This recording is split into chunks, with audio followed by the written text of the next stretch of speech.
because again, this is about the fourth format this month in presentations I've done digital presentations on. So I hope you can bear with me. Can everyone see that? Does this look okay? Do I need to change anything? It looks good. If you wanted to go up to slideshow and then I think you just pick from beginning. That'll make it If I more. do that, the only thing is I can't see you guys then. Okay. Oh, no, wait. Oh, you know what? I take that back. I apologize. All right. So thank you, Amy, for that. And thank you for the introduction. And thank you all for being here on this wonderful, beautiful Saturday. My name is Tim Gleisner. I'm from the Library of Michigan in Lansing, your state library, everyone's state library. So today I'm here to talk about digital research. Just to give you an idea of what I'm going to be talking about today, what I'm going to be discussing is really where to find authoritative sources, be it reference sources, secondary sources, or primary sources. And just to give you a little bit about myself, this is me, this is my title and my email, my phone number, all my contact information.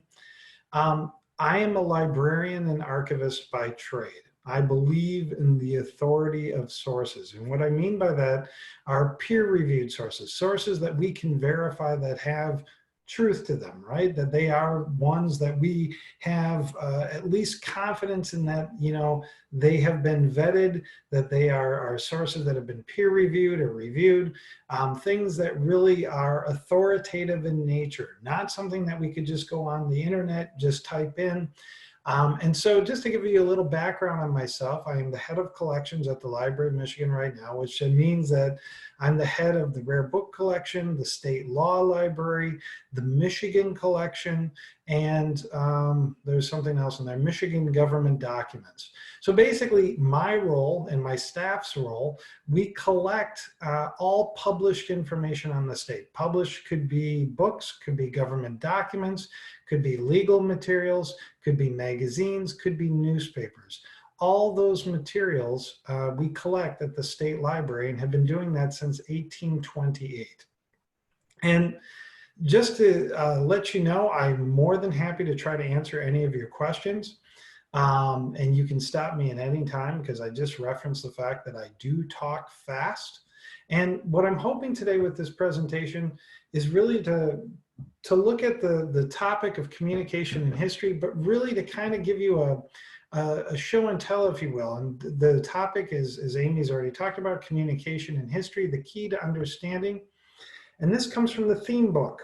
And basically, it goes through about what the communication in history, the key to understanding, defining what that means for you, the students and teachers. But what I like is the last sentence where it says is more than just the inventions such as the television or telephone. It's about how words, thoughts, or ideas are exchanged throughout history. I'm hoping just a little bit to give you a sampling. And today is going to be nothing more than just a sampling of what is out there in digital research when it comes to authoritative sources. So, local history. I was watching the webinars. For National History Day for this year. And in one of the talks in the webinars, they talked about that a challenge is for you, the students, really looking at possibly local history. Obviously, you are not constrained to local history, but you got to understand, all my career, be it at the Herrick Library in Holland, at the Grand Rapids Public Library, or at the State Library now, at the Library of Michigan, has been this, local history. So I'll be honest with you, when I saw this slide on that webinar, the webinars that I hope we all have watched at least once or twice, from the National History Day folks, it got me thinking about the fact that, well, this is what I do. And quite frankly, the institutions who are all here right now, the Michigan History Center, the Historical Society of Michigan, and me, the Library of Michigan, it's what we do. We do local history. It's our bread and butter, if you will. And so what I'm going to touch upon today, again, is local history and the local history sources that are there for you folks. And they include some of these institutions here. Some I've already mentioned. The Library of Michigan at the top is where I'm at. The Michigan History Center, where Sarah Gross and Toby Voigt, who are coming later on, deal with. The Detroit Public Library, the Central Michigan University Clark Historical Library, the Michigan E-Library, which I'll talk about in depth today, the Grand Rapids History and Special Collections, Michigan Tech. Now, just to give you an idea, these are not all the digital repositories throughout the state. They just are not. I'm even going to talk about some others today that I haven't included on this screen. This is just a sampling, some of which I know and am very familiar with, and I've worked intimately with over the years. The Grand Rapids History and Special Collections, I used to be the head of those collections. I have a great idea of what they're doing. Michigan History Center, I work with them almost weekly. Michigan E-Library comes from the Library of Michigan. There are other sources out there though, right? Like I didn't put up the Bentley Library from U of M. I didn't put up the Michigan State University archives. This is not inclusive. But what it is just really an idea of what's out there, what's available, who's putting things out there, all the various topics that are out there when it comes to Michigan and communication in Michigan throughout our history as topics. And basically just to give you an idea of, what you can find that are authoritative sources. So going back to the National History Day, folks, Amy shared this with me, I guess maybe about a week, 2 weeks ago. This is great target diagram. She might even have just shared it in the last presentation. I'll reference this a couple of times because to me, this is a good starting point, right? I love it. It's called Size It Up. It goes to reference, secondary, and primary sources. And it says reference sources will give you a basic overview and recommendations for secondary sources. Secondary sources provide the context and understanding that you need to get the most out of your primary sources. And primary sources, to me, quite frankly, are the best part of it all. I am not going to lie to you. I geek out on primary sources. But to understand those primary sources, we got to understand what was going on around those primary sources, right?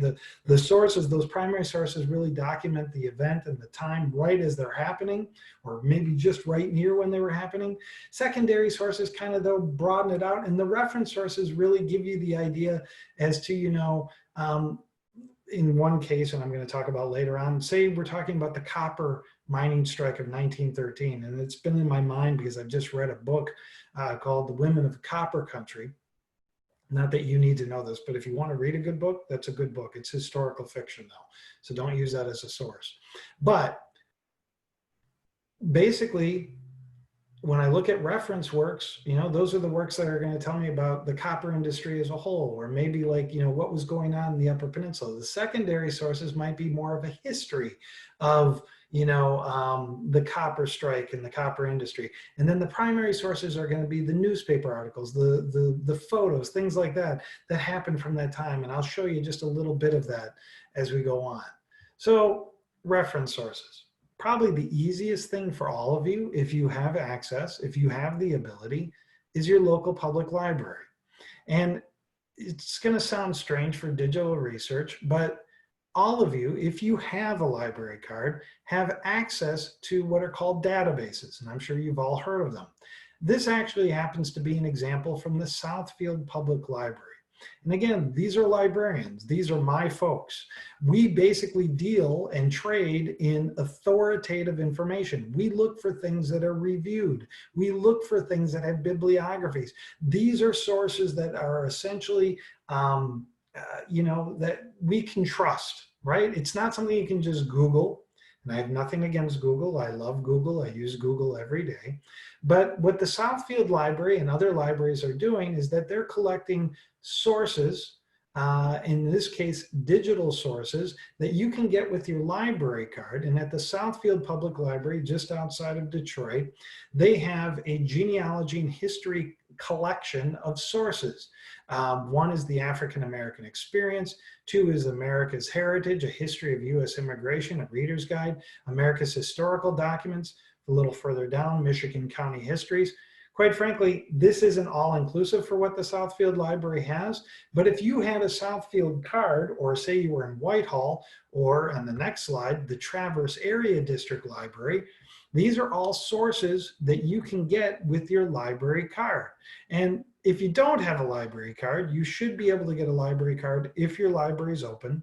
Obviously, during the COVID time, there are some libraries that are closed and will remain closed, some that have closed permanently during this time. But for the vast majority of you, if you have library cards or access to library cards, you have access to many of these databases. Now, Traverse didn't have it broken up by history, but the very top one, you have Academic Search Complete, an article database, an academic article, again, peer-reviewed, sourced, authoritative sources for your research when it comes to reference sources. Well, Tim, wait, stop.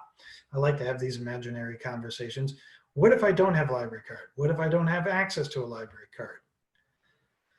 This right here is your answer. And this is an amazing resource. And I'm going to talk quite a bit about this because, again, I like to trade and talk about and extol authoritative sources. This is what's called the Michigan E-Library.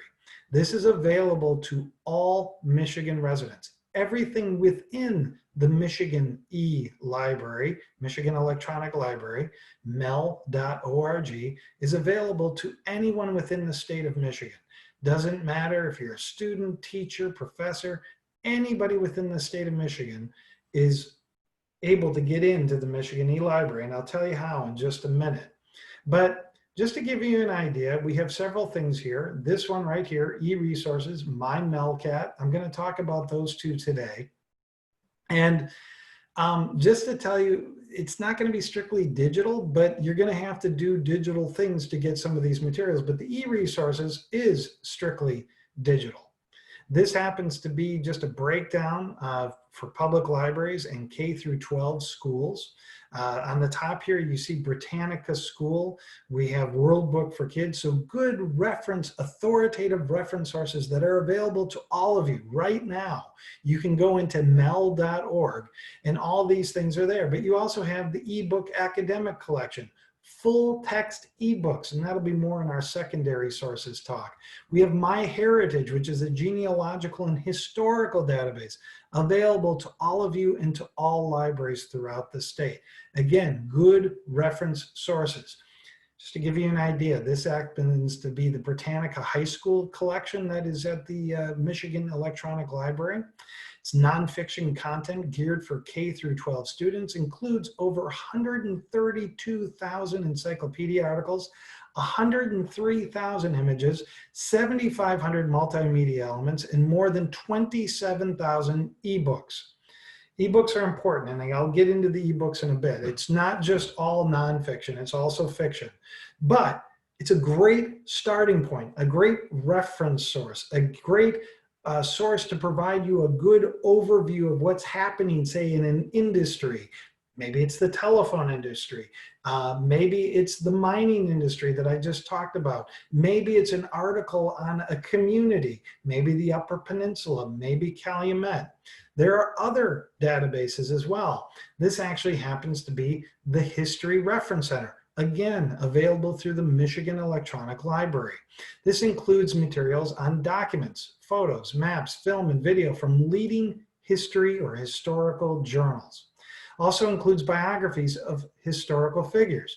And the last sentence is most important. Michigan residents or Michigan library and school access only. Now, like I talked about earlier with the public libraries, you need a card, right? A card helps you get into your public library. The Michigan E-Library is different.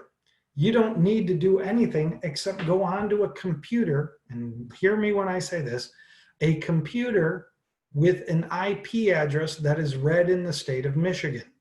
That's all you need to do. If your computer and its IP address is listed in the state of Michigan, you have automatic access to the Michigan Electronic Library and all the resources therein. So the Michigan E-Library for reference sources and your local public library are fantastic resources when it comes to those broad overview sources that you're going to need, right? They really provide the general context of communities and industries, well-sourced, authoritative resources. If you have a library card, start at your local public library. Those reference sources are available to you 24/7. If you don't have a library card, or if you even have a library card, use the Michigan Electronic Library. Michigan Electronic Library, again, is available to anybody who has an IP address in the state of Michigan. Before I go on, are there any questions, comments, concerns? I know it can get boring, and I know it's a beautiful day outside. So again, those resources are available to you through your local public library or through your computer that has an IP address in the state of Michigan for reference sources, encyclopedia articles, atlases, or whatnot. Moving on, secondary sources. We go back to our target. I believe there was a chat. Was there a chat? No, it was just me. Oh, I'm sorry. Okay, I But apologize. yeah, I'll let you know if there's anything in the chat. Okay, so secondary sources, right? Secondary sources provide the context, generally like histories or articles on specific topics. And so we're looking at this digital, or this target again, this target graphic from the National History Day folks that Amy had shared with me last week. And secondary sources provide the context and understanding you need to get the most out of your primary sources, right? So we look at our reference sources, we know where those are available, the authoritative sources. And we go into secondary sources. And if you so happen to be living in a great community with a great library like the Kalamazoo Library with a wonderful local history staff, they're actually writing articles, secondary sources about various historical topics. They've been doing this for years. This actually happens. I love this. This page, and this is the Kalamazoo Public Library, and you can go into it even if you're not from Kalamazoo. I go into it on occasion just to learn more about certain things. But look at the third link down. They've already written an article about the Black Lives Matter street mural. Now talk about communication, right? This is communicating through art. Now it's actually a very recent topic. We all know that, right? The Black Lives Matter is just, something that's happened in the last decade and has really come forth stridently in the last year or so. But the Kalamazoo Public Library staff right now are writing articles about those local history topics. Now, not every library is doing this. I can tell you the Grand Rapids Public Library, we never had the time to do this. But in Kalamazoo, they have a great staff and a dedicated staff, and they're writing articles like this. It might happen that your local public library has staff that are doing this right now, or your local historical society, your local museum. And again, I can't list all of them that are out there. I just want to give you a sampling. This is at the Kalamazoo Library. Fantastic library, fantastic historical collections, and great secondary sources of articles that they're writing that have been vetted and that are sourced through their library staff. But what if you don't have that? Well, in the Lansing area, at the Capital Area District libraries, and at many libraries throughout the state for secondary sources digitally, you have the ability to go into their ebook collections. Many, many libraries through different platforms like Overdrive or Hoopla have great access to secondary sources throughout the state. And those are available with your public library card. This actually happens to be the Lansing area library, Capital Area District libraries. But I know for a fact that the Marquette Library in the UP, the Traverse Area Library, the Grand Rapids Library, the Detroit Public Library, Ann Arbor Library, all those public libraries have access to digital ebook collections, full text collections. I'm not saying every book is available through those collections, but for many of your secondary sources, I would strongly recommend going to the Capital Area District Library or a library like it and using your library card to look at ebook collections. But going back to those databases from earlier as well, right? We have access through your library cards to many, many different academic journals as well. We saw one earlier at the Southfield Library. Those sources are all available with your library card, your local library card, and they're available any time of the day, 24/7. And just going into, again, and I'm going to extol this because it's such a treasured resource and it's such a valuable resource for researchers, much like yourselves, the Michigan E-Library. again, available all the time. We saw that you could get reference materials, you can get academic journals and articles, again, secondary sources, but you can also get at least 4 different ebook collections through the Michigan e-Library. Great secondary source material. So again, that library card and just the IP address within the state of Michigan, this is all available to you, right? This is all available and ready and able to get into any time of the day to start researching your topics on National History Day. So a tremendous resource, fantastic resource when it comes to reference and secondary. But on top of that, and this is amazing, this is the best part, not strictly digital researching, but in a way it is, because library catalogs are nothing but databases. That's all they are. And I can tell you, as a resident of Grand Rapids, there are times when I can't get every secondary source that I'm looking for. My Melcat is a tremendous resource available to most people in the state of Michigan. Most academic and public libraries, and that's very key here, academic and public libraries have access to my Melcat. Not every library, a vast majority. I would say 90 to 95% of the libraries in the state are Melcat members. Now, with COVID, there's a caveat to this, because COVID right now has really, well, it closed down many of the libraries for a long time, but many of the libraries are back, and many of them are now back on the Melcat system. There are some libraries who have never been part of the Melcat system. And the Melcat system, I can tell you for sure, is available in libraries like Southfield, Grand Rapids, Kalamazoo. But unfortunately, the good citizens of Battle Creek, I know for a fact, they don't have access to it. But if you do have access to it, and the reason why I make it such a huge part of my talk is because of the tremendous resources that you have available. And I'll give you a very personal example for myself. There was a history I wanted very desperately here in Grand Rapids. Couldn't get it. Absolutely couldn't get it in the Grand Rapids Library or the Kent District Library, which surrounds the city of Grand Rapids. But that history, that secondary source, was available at the Grosse Pointe Library. The Grosse Pointe Library, just outside of Detroit, was a Melcat member, as well as the Grand Rapids Library.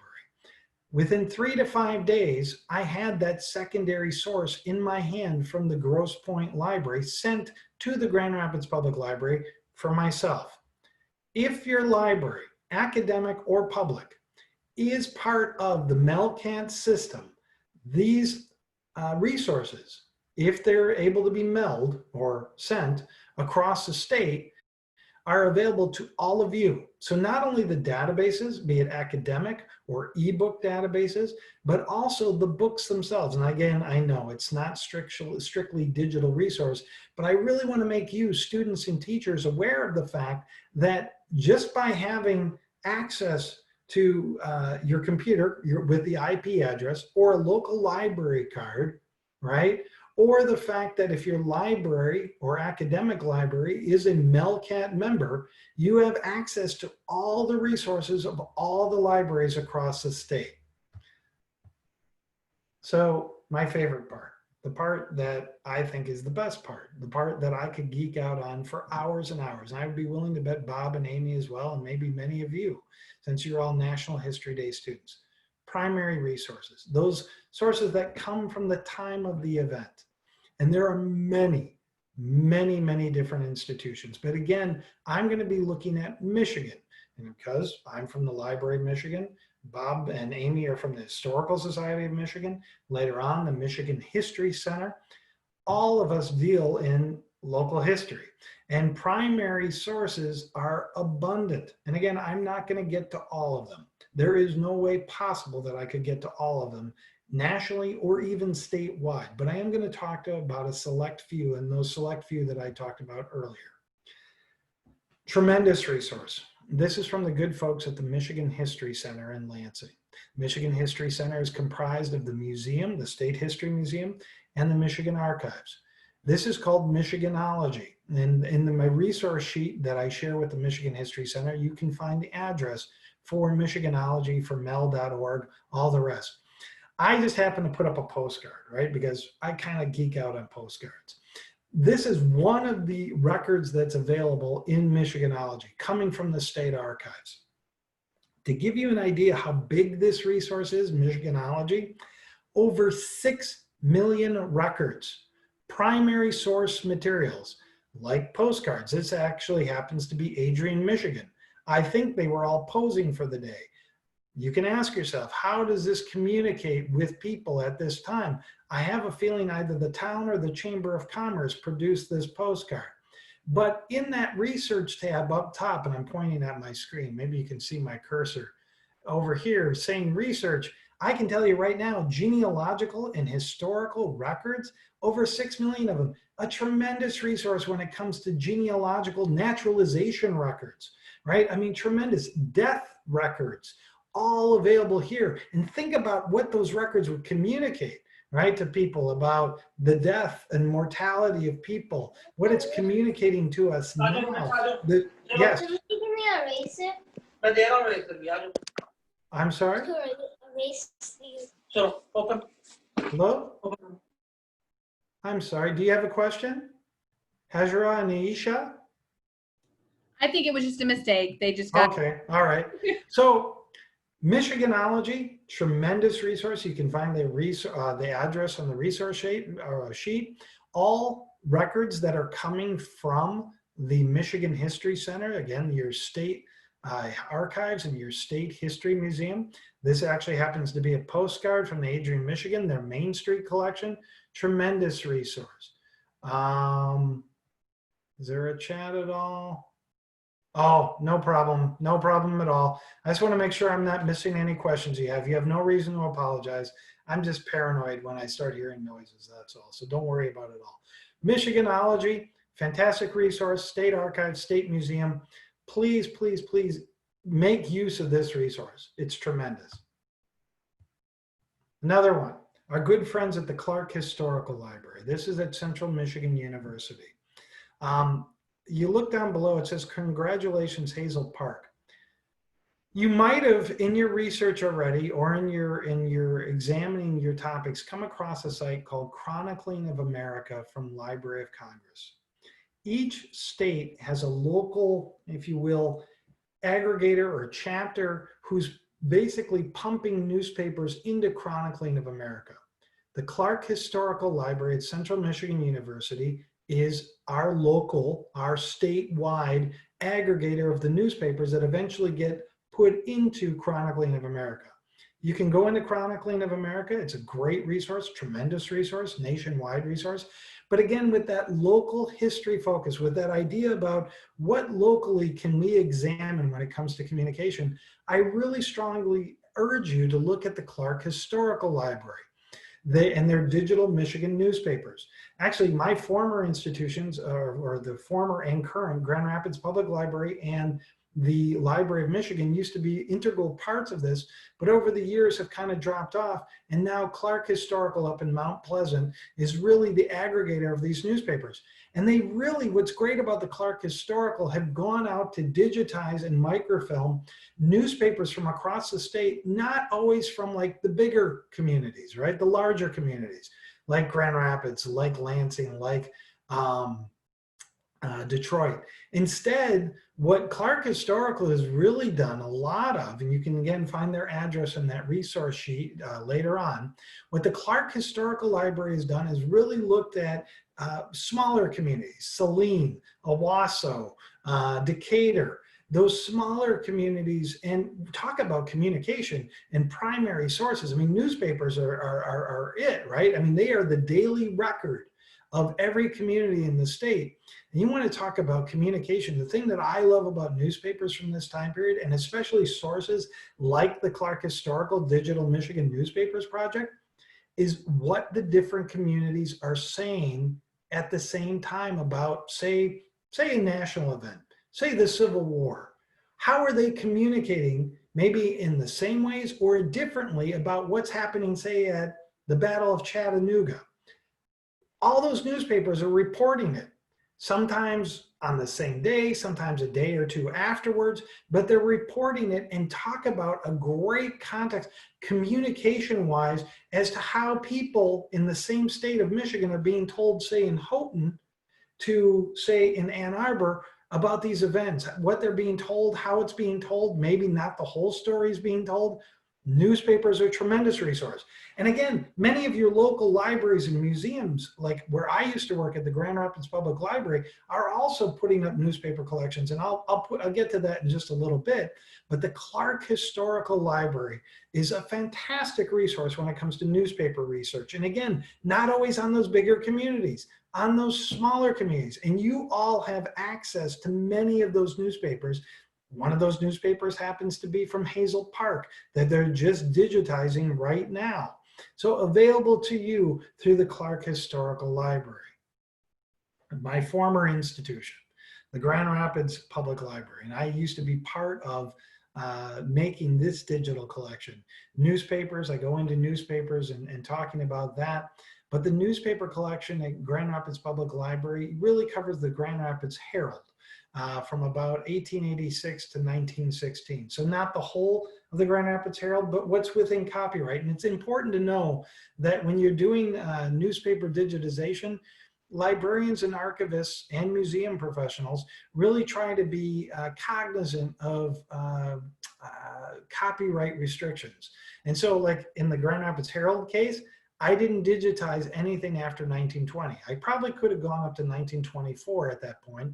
But I decided, just so I made sure that I wasn't infringing on anyone's intellectual rights when it comes to the owning the newspaper, I kept all our digitization pre-1920 just to be safe. I could have gone up to 1924 because I didn't want to run afoul of anyone or their lawyers.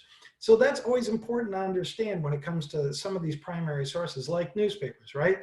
Sometimes there are going to be libraries and institutions like the Grand Rapids Library who don't want to get into legal wranglings with, maybe the company that owns the Grand Rapids Herald or the rights to the Grand Rapids Herald. And that's a whole different topic. But at the Grand Rapids Library, many different digital collections. And the reason why I pointed this is because I know about it, but there are many collections like this throughout the state. The Grand Rapids Library happens to be one of the larger ones just because it's the second largest in the state. But the one I wanted to point you to is this, right? This is GRPD budgets. Talk about communication. This is a fantastic resource. I had nothing to do with this. This is my successor, Julie Tabrer, who had the good sense to publish this because of what's happening about the topic of defund the police. You've all heard about it when it comes to Black Lives Matter. The reason why Julie put this up there is because in Grand Rapids, they actually had the topic about the fact that in the Grand Rapids charter, the city charter, they had built into the charter the fact that the police could never be defunded below 32 or 36% of the entire city budget. No one could figure out why. Well, Julie, God bless her, went and found all the city commission and city debate back in, I believe, the 80s or the 90s, and the budgets from that time to show and document why it was decided at that time that the police, the Grand Rapids Police Department, could never be funded less than 36% of the total city budget. A huge, huge thing here in Grand Rapids. Fantastic when it comes to communication, right? Communication and history. What we're living through right now was decided at this time when there were high crime rates and real discussions about personal safety and what the city should be doing. And here we are 30 or almost 30 years later discussing, well, why is that rate so high in Grand Rapids? Well, here at the Grand Rapids Library, they give you access to those primary source documents from that time discussing this is how it came about. This is what they were thinking about. This is why they decided that this budget for the police department would be enshrined in the city charter. Now, I'm not saying you can find this at every library. You probably can't. But It's things like this that are out there, right? This happens to be Grand Rapids.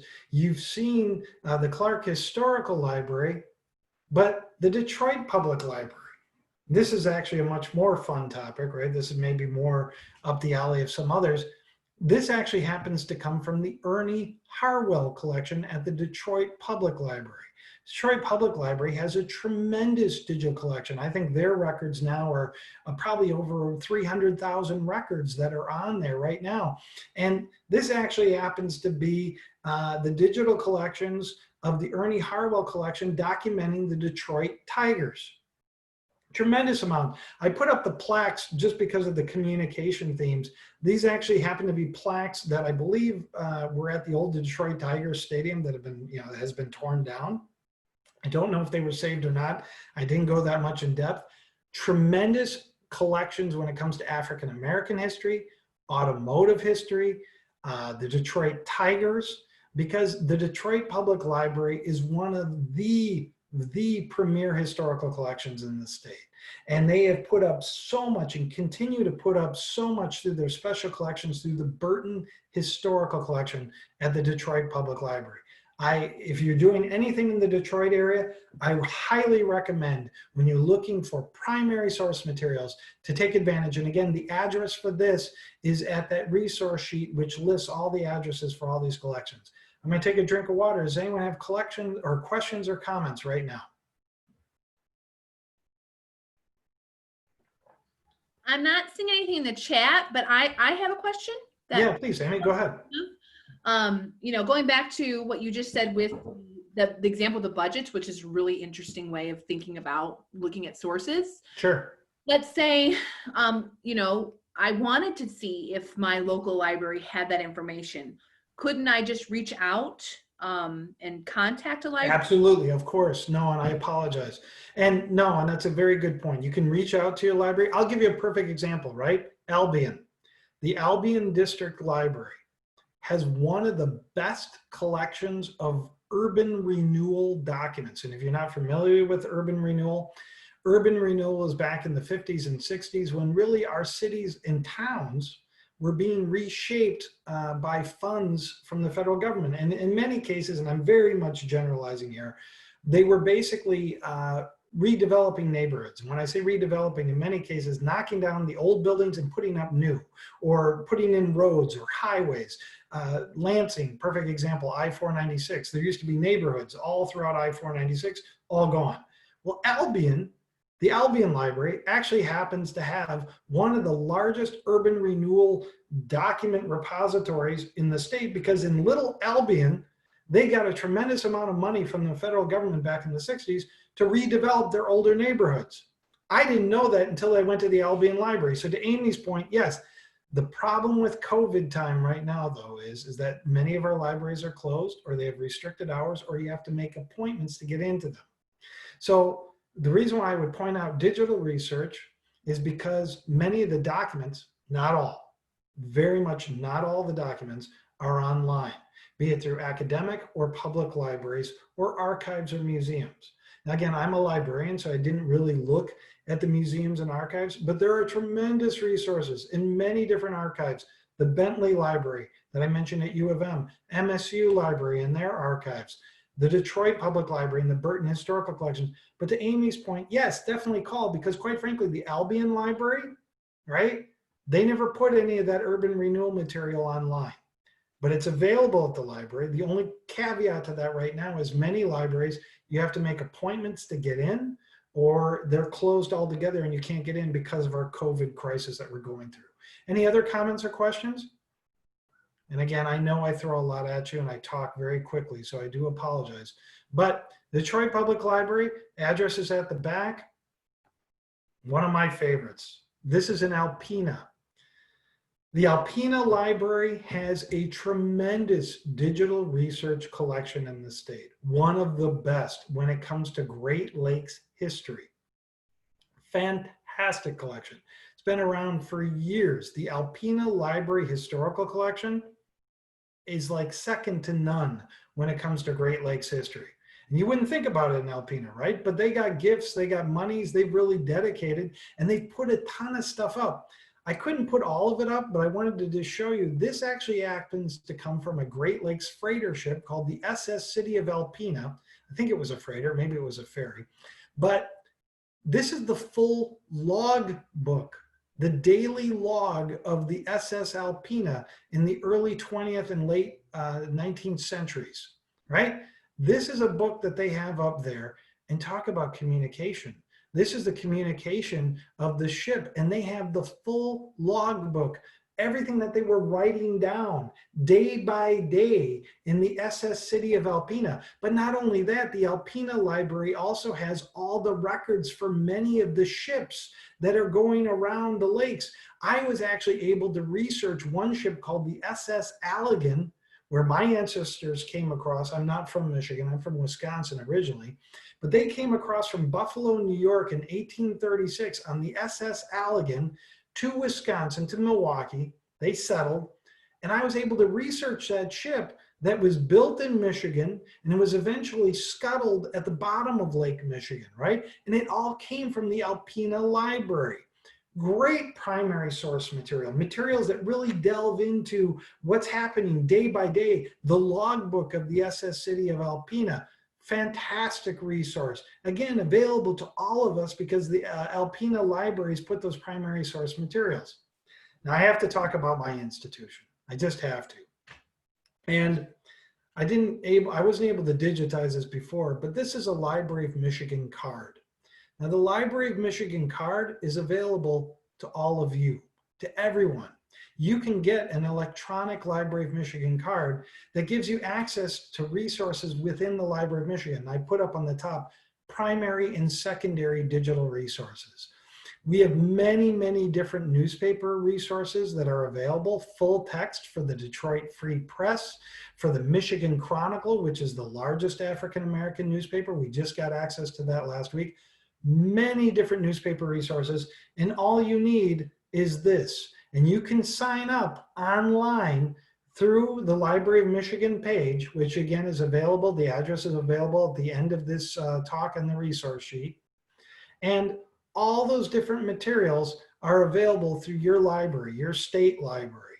So primary and secondary, but now to put it all together. I just, again, have been thinking about lately about the copper strike, because I just read this fictional account of the great copper strike of 1913. I'm not going to go through every resource that's available out there, but just to give you an idea what's available at your local institutions digitally right now, the Michigan E-Library. I go into what's called the History Reference Center. Again, available to all of you with your IP addresses on your computers. The History Reference Center actually brought up an article. This is the Michigan Copper Strike of 1913. I just gave you a sampling of this secondary source on the Michigan Copper Strike of 1913, available through the Michigan E-Library or mel.org. And down below, they reference all these other secondary sources. These secondary sources, so we're in the reference source right now. We go into the secondary sources, and there was a title, and I'm looking for it right now, I believe Cradle to Grave, the very first one, Life and Work and Death of Lake Superior. I went to my local library, and lo and behold, there was the book available. I can tell you there were at least 50 libraries through Melcat that this book was available that could be sent to me. Grand Rapids Public Library is a Melcat library. You could have this secondary source mailed to you to your local library through Melcat, through the mel.org. On top of that, we also have what's called the Michigan Newspaper Archive, newspapers from 1807 through 2020, again, available with that Library of Michigan card. This Michigan Newspaper Archive actually gave me access to newspaper articles during the strike of 1913, the Great Copper Strike. This actually happens to come from the local newspaper at that time, the Calumet News, full text. One article is from December 27th of 1913. The other is from January 26th of 1914. And when we talk about communication, the reason why I chose this, because you want to talk about a disastrous outcome of communication. One person, they don't still, and to this day, don't know who said it, in the Italian hall where children were celebrating Christmas that year, yelled out the word fire. Hundreds of people were killed. and really was a culmination of this strike that had been going on for months before that time. And so we see secondary source materials, be it that book Cradle to Grave that you have access to, might even be ebook available as well through your library or the Michigan Electronic Library. But we have the Calumet News, which is a primary source material available, again, with the Library of Michigan card that you can get from your homes and through the Library of Michigan website. And not only that, I wanted to just bring in Michigan Tech, the Michigan Technological University. Again, digital research. Michigan Tech has access to photographs, more primary source materials. So the context is being brought in with the secondary and reference materials, right? And then we come down to the primary source materials, newspaper articles, photos from that time. On the left-hand side, we have the National Guard and their encampment in Calumet in 1913. And then below, we have the strikers on a main street in Calumet during that time, available through Michigan Tech. Now, the way I want to end this is I did not cover every digital resource that's available in the state of Michigan, let alone national. I wanted to give you a sampling of what's out there. I wanted to give you an idea what you can find right with your fingertips on your computers. And you can find reference materials, secondary source materials, primary source materials. Not all of them by any stretch of the imagination, but many of them. And especially when it comes to the state of Michigan and that challenge that National History Day has presented for local history. Local history is important. Local history is what builds national history. And those resources, be it at the Grand Rapids Library, the Michigan History Center, the Library of Michigan, the Alpena Library, Detroit Library, are available to all of us, right? And are there 24/7 for your research. So again, my name is Tim Gleisner. I'm the head of collections at the Library of Michigan. This is my contact information. If you have any questions or comments, I know I threw a lot at you. I know there was a lot more I could have covered, but I hope that this gave you at least a sampling what's available in the state. I hope I didn't talk too fast. I'm not even sure what time it is. No, actually, I think I'm doing okay. So if you have any questions, comments, concerns, please go ahead, throw them at me. If not, go out and enjoy the sunshine or stay for the rest of the day.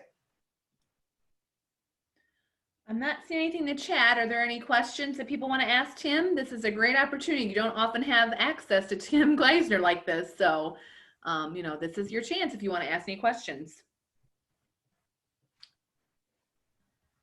While people are thinking about questions, if you don't mind, Tim, this is great. And I appreciate it. Would you mind if I shared a couple other sources that Absolutely. Absolutely. Please. No, go ahead. I can't think of all the sources out there. Oh, I know. There's so many. So if you would stop your screen share. Of course.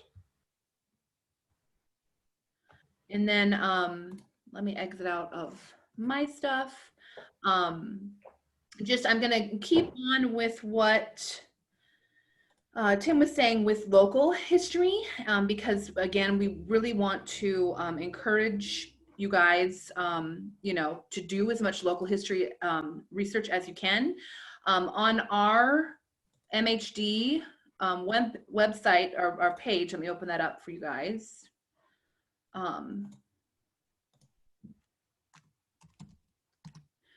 On the district information page, we have created, and I haven't checked them recently, but we have created a spreadsheet of our member organizations. Fantastic.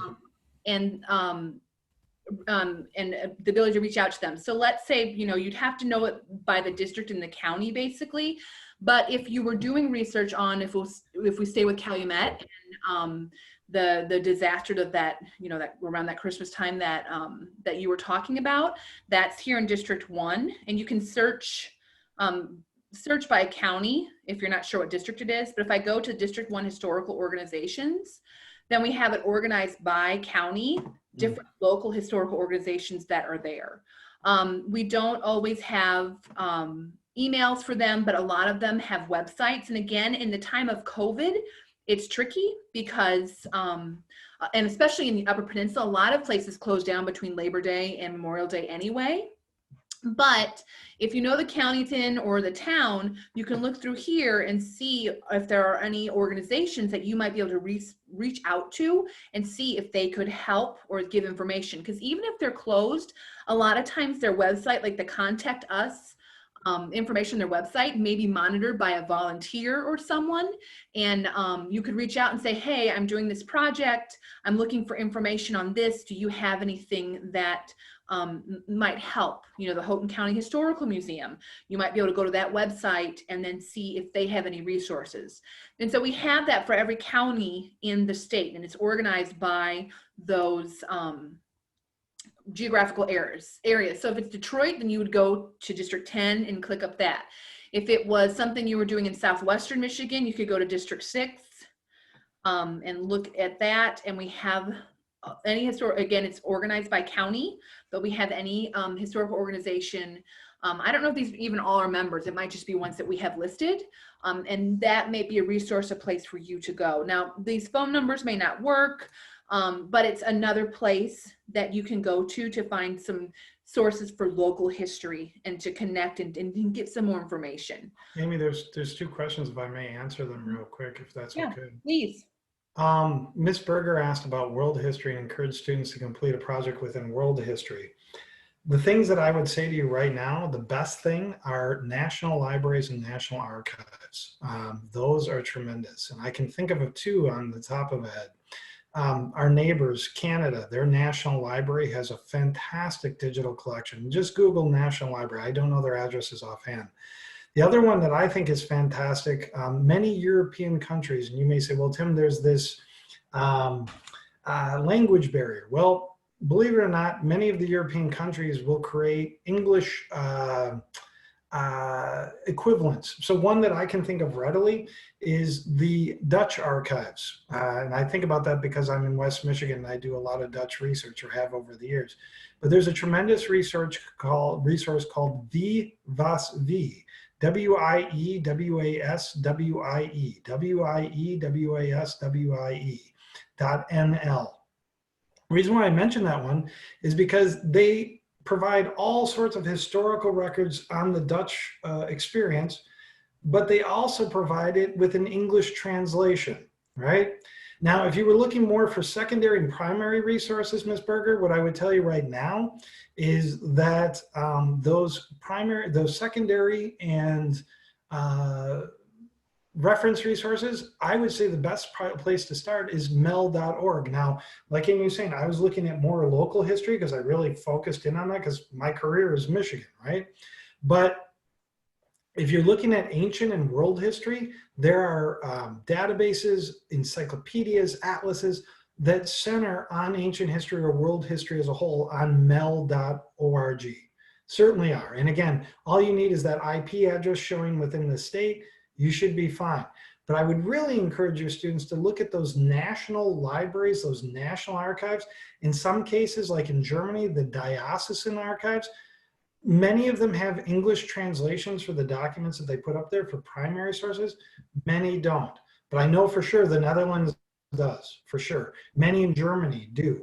But like the National Library of Scotland, they certainly have resources and primary resources available. But again, for secondary and reference sources, and I hope this helps, let me know if it does, I would look at mel.org. Now for you, Ms. D'Angelo, there is no age limit to a Library of Michigan card. No age limit at all. Any other questions? You're welcome, Ms. Berger, and good luck. And again, Dutch, I don't know where you are in the state, but if they're in the West Michigan area, Dutch is like the big thing, right? It just is. Hope College, Calvin. Wie was wie is fantastic, is a fantastic resource. Can you put it in the chat, Tim? Oh, sure. I'm sorry. Yeah, stupid me. And what I want to, this is on our teacher and resources page, our teacher and student resources. We have a link under both that links to online research collections. And a lot of what Tim mentioned is on there, Michiganology, the eLibrary, Mel. We have a couple of world history This is a great one. It's the World Digital Library, and it's kind of like the Library of Congress, but for the world. So like the Library of Congress is part of it, and lots of other big national museums across the world are part of it. And you can search there, and a lot of times they have translations and they have information. So that is a good site for world history to, they have interactive maps, timelines, you can search by those areas. But that's a good source for world history sources. And so we have a lot listed on here. Again, there's no way we can list everything. So, and I went through these pretty recently to make sure that the links work and everything. We also have some archives in Michigan, because not all part of it is online, but a lot of what he talked about with the Bentley and the Clements and stuff are on there as well, that you can go and see that. And then the last thing I wanted to kind of show, and if you have more questions, please get those into the chat, because Tim is willing to answer those. At the NHD website, nhd.org, I'm going to do /affiliates.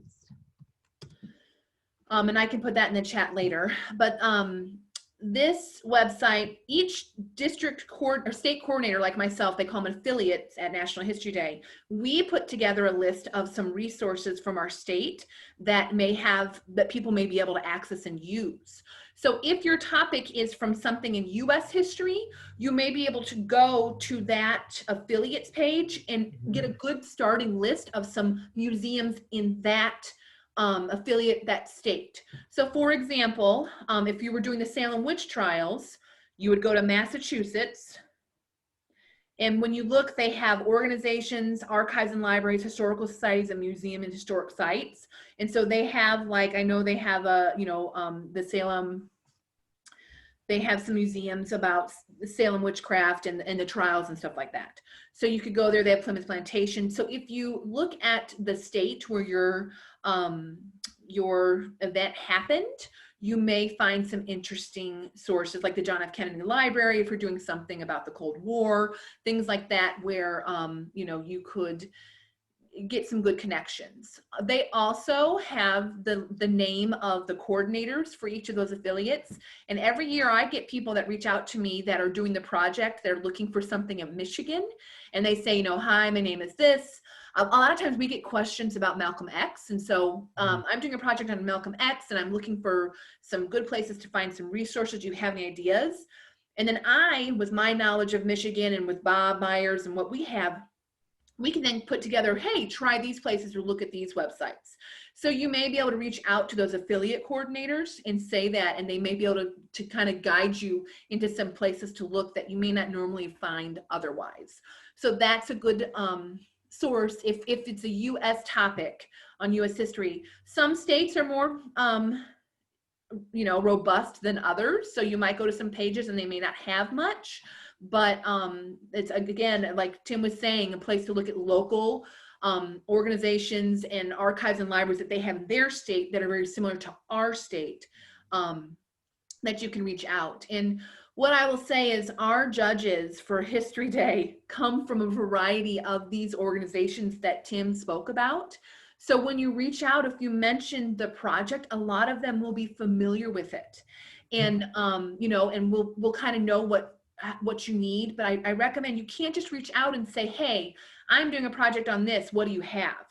The more specific you can get with what type of source you're looking for, the better they can help you. And that's whether you're reaching out to a big organization or you're reaching out to your local library. Can I speak to that, Amy? I mean, yes. like we used to get every year in Grand Rapids, kids from Grand Rapids Public Schools, Forest Hills Schools at the Grand Rapids Library. And as soon as they told us what they were doing, to be frank, we became a little more attentive because some of us were judges in the past or currently judges. And just like Amy's talking about, the different types of sources and different types of materials. And so, yeah, if you make it known, those professionals, those librarians, those archivists, even museum professionals, they're going to know and they're going to be willing to help you. Right. But the more specific you can get, would you agree with that, Tim? The more specific you are on your request, the better information you'll receive. And certainly. that they'll be able to really target you in with what you're doing. And if you find a source, or you are interested in how do I get the library cards like Tim's been talking about, just reach out. Hopefully they're open. If they're not, they're not, but reach out. And that is what librarians are there to do. They're there to help and help you access that information. So don't be shy to reach out and say, hey, what do you guys have available? A lot of libraries have local history, like rooms, where they house a lot of collections. And so they may be able to help you with that. Any other questions anybody has? I can't think of other stuff, that I could share, because Tim did a very exhaustive, wonderful job. Because it is hard when you do this. There's so much out there. It's hard to know, and you don't want to overwhelm people. So, but Tim shared his contact information, and you can always reach out to me, and we can put you in touch. So if there aren't any other questions, then I think I'll just stop recording.